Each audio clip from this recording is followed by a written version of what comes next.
नमस्कार मित्रों। जैसा कि आप सभी जानते हैं कि हम भारत का भूगोल पढ़ रहे हैं। भारत का भूगोल में अब तक हमने 2 क्लास पढ़ चुके हैं इसका। आज हम इसका क्लास 3 पढ़ेंगे और क्लास 3 में पूर्वी घाट पर्वत के बारे में पढ़ेंगे। दोस्तों, शुरू करने से पहले आपको बता दें, अगर आप भी चाहते हैं जीएस का फ्री में नोट्स बनाना तो आप इस चैनल को सब्सक्राइब कर सकते हैं। तो चलिए शुरू करते हैं। पूर्वी घाट पर्वत। ये पर्वत पूर्वी समुद्र तटीय मैदान के समांतर महानदी की घाटी से दक्षिण में नीलगिरी तक उत्तर पूर्व से दक्षिण पश्चिम दिशा में फैले हैं। इनकी लंबाई 1800 किलोमीटर है। ये अवशिष्ट पर्वत हैं एवं इनका विकास कुडप्पा संरचना से हुआ है। यह श्रृंखला उड़ीसा से तमिलनाडु तक है। पश्चिमी घाट पर्वत की तुलना में इसका अपर्दन अधिक हुआ है, अतः उसकी तुलना में यह कम ऊंचा है। नदी अपर्दन के कारण इसकी क्रमबद्धता भी लगभग समाप्त हो चुकी है। पूर्वी घाट पर्वत का सर्वोच्च शिखर विशाखापट्टनम चोटी है। इसका दूसरा सर्वोच्च शिखर महेंद्रगिरी है। ये 2 पॉइंट नोट करने वाला है, इम्पोर्टेंट, इसे याद रखिएगा। महेंद्रगिरी और विशाखापट्टनम। पश्चिमी घाट पर्वत। इन पर्वतों का फैलाव नर्मदा घाटी से लेकर कन्याकुमारी तक है। इसे सुहायाद्री भी कहते हैं। यह हिमालय के बाद भारत की दूसरी सबसे लंबी पर्वत श्रेणी है। इसे 2 भागों में बांटा जा सकता है। पहला उत्तरी सह्याद्री, दूसरा दक्षिणी सह्याद्री। और इन्हीं सब भागों में जो ये बटा है, पहला उत्तरी सह्याद्री में थाल घाट है और भोर घाट है।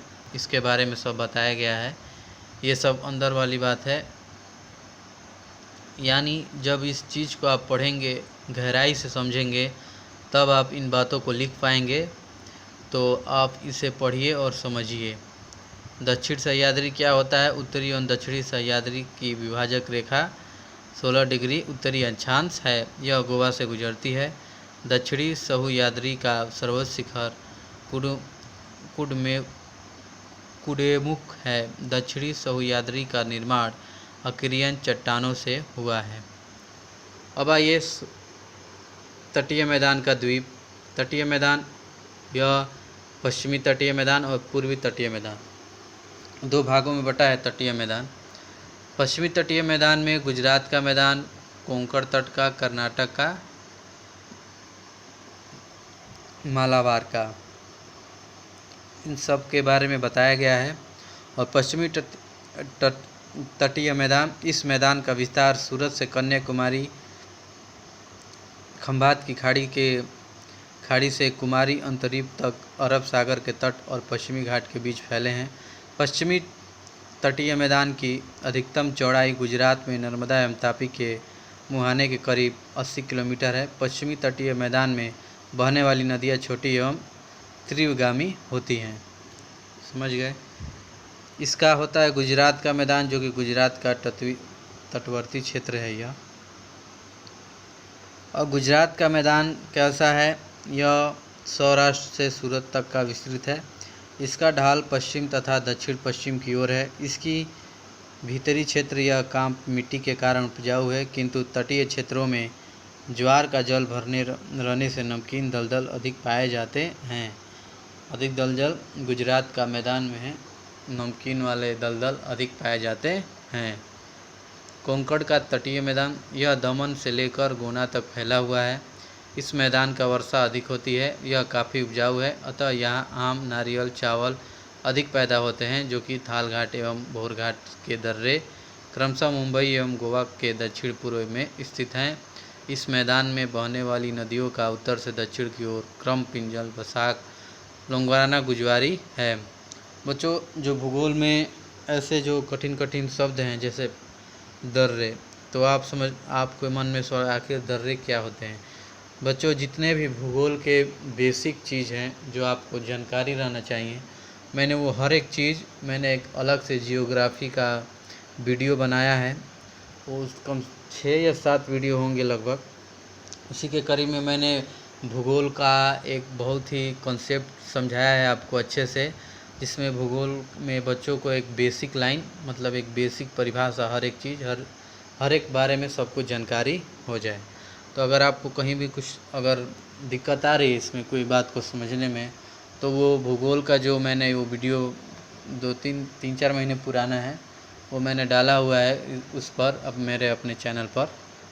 तो अगर आप उस वीडियो को देख लेंगे तो आप कुछ हद तक क्लियर कर पाएंगे, कुछ मेरी बातों को समझ पाएंगे। ठीक है। तो कोंकण का तटीय मैदान अब जाइए समझते हैं। यह दमन से लेकर गोना तक फैला हुआ है और इस मैदान में वर्षा अधिक होती है। यह काफ़ी उपजाऊ है, अतः यहाँ आम, नारियल, चावल अधिक पैदा होते हैं। ये सब देख लिए आप। अब आइए कर्नाटक यानी मैसूर का तटीय मैदान। यह मैदान गोवा से मंगलोर तक फैला है। उत्तरी भाग संकरा किंतु दक्षिणी भाग अधिक चौड़ा है। वर्षा की अधिकता एवं ताप अनुकूलता के कारण सुपारी, गरम मसाले, केला, आम, नारियल एवं चावल अधिक पैदा किए जाते हैं इस क्षेत्र में। अब मालाबार का तटीय मैदान, यह मंगोल से कुमारी अंतरीप तक फैला है। इसे लंबे और सकरे अनूप या कयाल पाए जाते हैं। पेरियार इस मैदान में बहने वाली सबसे लंबी नदी है। पेरियार किस मैदान की सबसे लंबी नदी है, ये क्वेश्चन भी आपसे पूछ सकता है।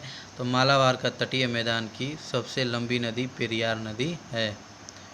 अब आइए पूर्वी तटीय मैदान। यह मैदान पूर्वी घाट एवं समुद्री तट के बीच स्वर्णरेखा नदी से कन्याकुमारी तक फैला है। यह मैदान पश्चिमी तटीय मैदान की तुलना में अधिक चौड़ा। इसका मुख्य कारण गोदावरी, कृष्णा एवं कावेरी जैसी नदियों के द्वारा डेल्टा का निर्माण करना है। अब डेल्टा आप पूछेंगे कि डेल्टा क्या होता है, तो मैंने जितने भी बेसिक चीज़ हैं मैं आपको बता रहा हूँ। जितने भी भूगोल के बेसिक क्वेश्चन जो बनते हैं वो मैंने हर एक चीज़ आपको बताया हुआ है। भूगोल का वो वीडियो मैं पहले से वो अपलोड कर दिया हूँ इस चैनल पर, आप वो चीज़ देख लीजिए, आपको हर एक चीज़ समझ में आ जाएगी। ठीक है। तो ये डेल्टा का निर्माण करती है। पूर्वी तटीय मैदान में बंदरगाहों की संख्या पश्चिमी तटीय मैदान की अपेक्षा कम है। ये हो गया। और इन सब के उत्कल का तटीय मैदान और आंध्र या काकीनाडा का तटीय मैदान, तमिलनाडु या कोरोमंडल का तटीय भाग। उत्कल का तटीय मैदान यह गंगा के डेल्टा से कृष्णा के डेल्टा तक विस्तृत है। महानदी के डेल्टा में यह अधिक चौड़ा है। यह ज्वारीय वन फैले हैं। मिट्टी उपजाऊ होने के कारण चावल एवं जूट की खेती की जाती है। आंध्र या काकीनाडा का तटीय मैदान, यह आंध्र प्रदेश के तटीय भाग में पुलिकट झील तक फैला है। यह पूर्णतः समतल एवं उपजाऊ अवसादों को जमाने के कारण। आप पूछेंगे पुलिकट झील कहाँ है, हर एक चीज़ में जब आप भी क्वेश्चन करेंगे आखिर इसका मतलब क्या होता है, तो मेरा सीधा यही जवाब होगा कि मैंने इस जो आपका क्वेश्चन बनेगा मैंने उस पर वीडियो बना दिया है। अगर भूगोल से कहीं भी आपको कुछ भी दिक्कत आ रही है इस टॉपिक को समझने में, तो आप पुराना वाला भूगोल का जो मैंने वीडियो अपलोड किया है उसे आप देख लीजिएगा। मैंने वीडियो में कई बार बोल दिया, अब मैं नहीं बोलूँगा। ठीक है। अब तमिलनाडु या कोरोमंडल का तटीय भाग, यह मैदान पुलिकट झील से लेकर कुमारी अंतरीप तक फैला है। संपूर्ण तटीय भाग में कावेरी, पेन्नार, मालार एवं वैगई आदि नदियाँ संपूर्ण मैदानी भाग से समतल एवं विशेष उपजाऊ बना देती हैं। यहाँ पर धान, केला, गन्ना, नारियल, तिलहन, फल, सब्जियाँ खूब पैदा की जाती हैं। पश्चिमी एवं पूर्वी तटीय मैदानों की तुलना क्या है, मतलब पश्चिमी एवं पूर्वी तटीय मैदानों की तुलना की जा रही है, वही आपको बताया जाए। पश्चिमी तटीय मैदान यह सकरा तथा अधिक आर्द्र होता है और पूर्वी तटीय मैदान कैसा होता है, अधिक चौड़ा एवं अपेक्षाकृत शुष्क होता है। पश्चिमी तटीय मैदान कैसा होता है, छोटी एवं त्रिविगामी नदियाँ बहती हैं जो डेल्टा बनाने में असमर्थ होती हैं तथा ज्वारनदुमुक यानी एटुचरी का निर्माण करती हैं। पूर्वी तटीय मैदान बड़ी बड़ी नदियाँ कृष्णा, कावेरी, गोदावरी, महानदी, ये बड़े बड़े डेल्टा का निर्माण किया गया है। इन सब बातों का तुलना किया गया है। अब आइए पढ़ते हैं हम भारत के द्वीप। भारत द्वीप समूह में मुख्य तौर पर हम दो भागों में बांट सकते हैं। पहला है बंगाल की खाड़ी में स्थित अंडमान एवं निकोबार द्वीप समूह। दूसरा है अरब सागर में केरल के तट से सटे लक्षद्वीप समूह। ये इम्पोर्टेंट है, थोड़ा देख लीजिए, अच्छे से समझने का प्रयास कीजिए। अंडमान एवं निकोबार द्वीप समूह मूलतः टर्शियरी युग में बने सागरीय बलित पर्वतों के समुद्र में उभरे भाग हैं। यहाँ लगभग 350 द्वीप हैं, जिनमें केवल 38 पर मानव अधिवास है। अंडमान निकोबार द्वीप समूह की सर्वोच्च चोटी सैंडल चोटी यानी उत्तरी अंडमान 738 मीटर है और इस द्वीप समूह में एक बैरम द्वीप भारत का एकमात्र सक्रिय ज्वालामुखी है। क्षेत्रफल एवं आबादी की दृष्टि से अंडमान निकोबार द्वीप समूह लक्षद्वीप की तुलना में बड़ा है। इंदिरा पॉइंट भारत का सबसे दक्षिणी बिंदु है तथा यह ग्रेट निकोबार में स्थित है। 10 डिग्री चैनल अंडमान को निकोबार से अलग करता है। दक्कन दर्रा दक्षिणी अंडमान और लघु अंडमान के बीच है। अंडमान का दूसरा ज्वालामुखी काराकोंडम है, जो सुस्त अवस्था में है। अंडमान की राजधानी पोर्ट ब्लेयर दक्षिणी अंडमान पर स्थित है। अंडमान निकोबार द्वीप समूह सबसे उत्तरी द्वीप लैंडफॉल द्वीप है। अंडमान निकोबार द्वीप समूह पर पाया जाने वाला विजातीय समूह है। पहला है ओजेंस, दूसरा है सेटिनिलीज, तीसरा है जाखा, चौथा है सोमपेन, पांचवा है अंडमानी, छठा है निकोबारी। निकोबारी का मतलब मंगोलायड प्रजापति, अंडमानी यानी निगरलायड प्रजापति, उन सब के बारे में बताया गया है। लक्षद्वीप समूह क्या होता है? यह द्वीप समूह अरब सागर में अवस्थित है। इस द्वीप समूह का निर्माण लक्षद्वीप चंगोस अतः सागरीय कटक के ऊपर प्रवाल के निक्षेप में हुआ है। भारत के समुद्री भाग में पाए जाने वाले एटाल मुक्ता लक्षद्वीप में पाए जाते हैं। एटाल प्रवाल भित्ति का एक प्रकार है जो अंगूठी या घोड़े की नाल की आकृति का होता है। एटाल उच्च जैन विविधता के क्षेत्र हैं।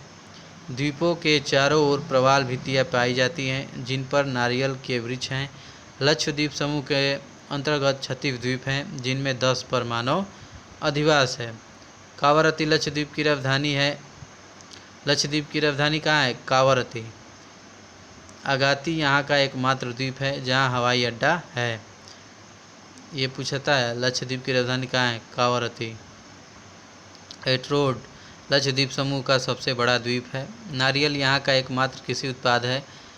मत्स्य यहाँ का मुख्य पेशा है। टूना यहाँ पकड़ी जाने वाली प्रमुख मछली है।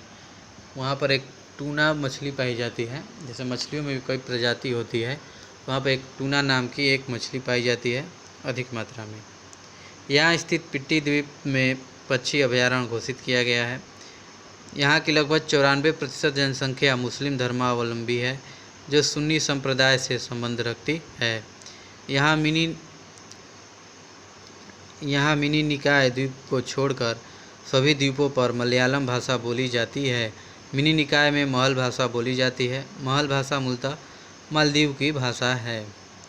11 डिग्री अक्षांश के सहारे लक्षद्वीप को 2 भागों में विभक्त किया गया है। उत्तरी भाग में अमीन द्वीप कहते हैं एवं दक्षिणी भाग को कन्नौर कहते हैं। और भी कुछ द्वीप हैं जो कि श्रीहरिकोटा द्वीप है।